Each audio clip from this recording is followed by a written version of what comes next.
اور جو شخص اللہ اور اس کے پیغمبر کے فرمان پر چلے گا اللہ اس کو بہشتوں میں داخل کرے گا جن کے نیچے نہریں بہ رہی ہیں، اور جو روگردانی کرے گا وہ اسے دردناک عذاب دے گا۔ اے پیغمبر، جب مومن تم سے اس درخت کے نیچے بیعت کر رہے تھے تو اللہ ان سے خوش ہوا، اور جو صدق و خلوص ان کے دلوں میں تھا وہ اس نے معلوم کر لیا تو ان پر تسکین نازل فرمائی اور انہیں جلد فتح عنایت کی، اور بہت سی غنیمتیں وہ آئندہ بھی حاصل کریں گے،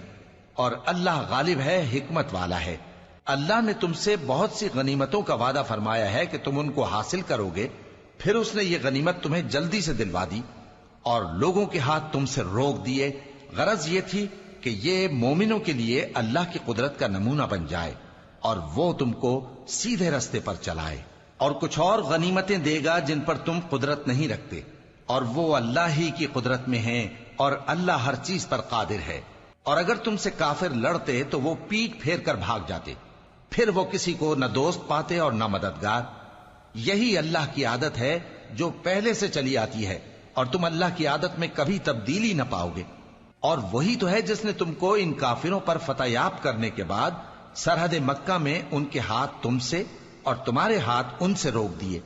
اور جو کچھ تم کرتے ہو اللہ اس کو دیکھ رہا ہے۔ یہ وہی لوگ ہیں جنہوں نے کفر کیا اور تم کو مسجد حرام سے روک دیا، اور قربانیوں کو بھی کہ اپنی جگہ پہنچنے سے رکی رہیں۔